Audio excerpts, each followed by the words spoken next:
पवार की पार्टी का लेटर नहीं, अजित पवार का पार्टी का लेटर नहीं, उद्धव ठाकरे का पार्टी का लीडर आया नहीं, शिंदे का पार्टी का लीडर आया नहीं, बीजेपी का आया नहीं, कांग्रेस का आया नहीं, आरएसएस का आया नहीं, गौरक्षकों का आया नहीं, मगर हम आते की नजर आता। ओ मियां भाई आ गए। तो मालूम हुआ, पुलिस को भी मालूम कि एक ही मर्द है, बाकी क्या है आई डोंट नो। अगर मैं पूछूंगा आपसे, ये नोटिस किसी नेता को दी जाती का बोलो आप? देखो, I know I am the only मर्द। और उस वक्त में बोला था कि रूलेट एक्ट है, अगर गांधी जिंदा होते, भगत सिंह जिंदा होते तो उस कानून के खिलाफ खड़े हो जाते नए BNSS पर। आप मेरे को नोटिस दिए, क्या है ये? आपको लगता है कि मेरे को भारत से मोहब्बत नहीं है, सिर्फ आपके जो पॉलिटिकल मास्टर्स है बोल दिया आप सुन लेंगे। आप ये खामखा लव लेटर दे रहे हैं मेरे को, मैं क्या करूंगा? उसको करूंगा, क्या करूं बोलो?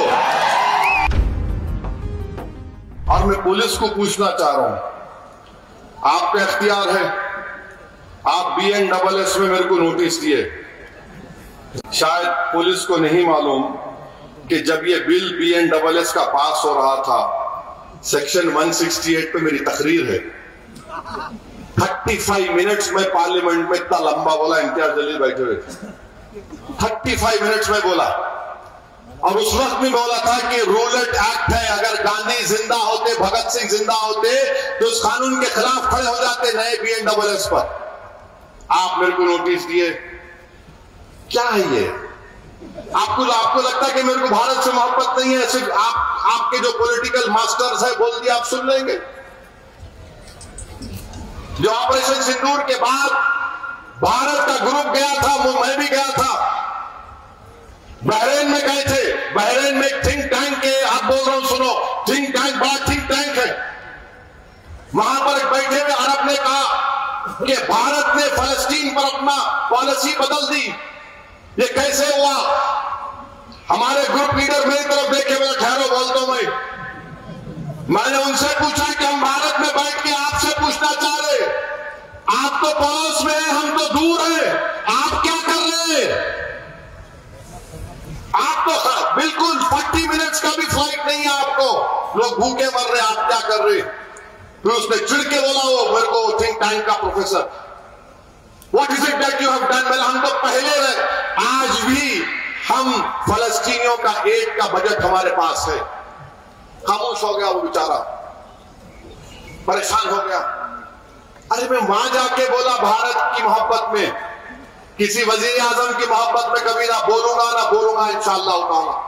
भारत की मोहब्बत पर आप मेरे को नोटिस दे रहे, बकवास लिख रहे इसमें आप, क्या बकवास है ये? अच्छा ये आखिर मेरे से इतनी मोहब्बत क्यों? मैं 56 इयर्स का हो गया, दाढ़ी वाइट हो गई।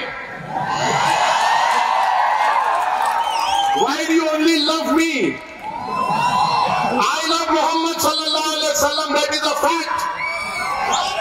No, मगर मेरे से अच्छा कोई शरद पवार की पार्टी का लेटर नहीं, अजित पवार का पार्टी का लेटर नहीं, उद्धव ठाकरे का पार्टी का लीडर आया नहीं, शिंदे का पार्टी का लीडर आया नहीं, बीजेपी का आया नहीं, कांग्रेस का आया नहीं, आरएसएस का आया नहीं, गौरक्षकों का आया नहीं, मगर हम आते की नजर आता। ओ मियां भाई आ गए। तो मालूम हुआ, पुलिस को भी मालूम कि एक ही मर्द है, बाकी क्या है I don't know. You know I don't know. Letter लिख रहे, ये लेटर दिए, मैं लाओ, मैं क्या लिखा उसे पढ़ के सुना रहा हूं मैं आपको, इंग्लिश में बोला मैं। बाज लोग समझते दाढ़ी टोपी, इन्हें नहीं बोल सकता इंग्लिश में। अल्लाह के करम से मेरे माँ बाप ने रसूलुल्लाह सल्लल्लाहु अलैहि वसल्लम के सदक़े तुफ़ैल में मेरे को पढ़ाया, मैं जाके पढ़ा, बहुत मुसीबत उठाया के पढ़ा। मैं अंग्रेजी में लिखा, I am of the opinion that this notice that is given to me as a 5-time member of parliament is a grave violation of Article 19, Article 25 of the Indian Constitution. This is a violation of fundamental rights. These notices are exclusively given to me only, not to other leaders, political parties like BJP, Shiv Sena, both NCP, both Congress. This shows the bias and discriminatory attitude of the government. I reject it. मैंने कहा reject it. आप ये खामखा love letter दे रहे मेरे को, मैं क्या करूंगा उसको? करूंगा क्या करूं बोलो?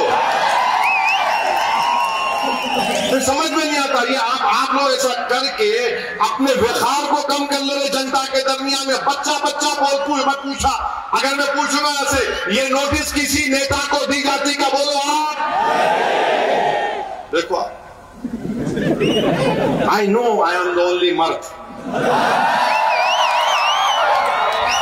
और तुम याद रखो, मैं दुश्मन था हमेशा नाथूराम गुडसे की आइडियोलॉजी का दुश्मन रहूंगा। नारायण आपते विकास पावा और वो कर करेगा।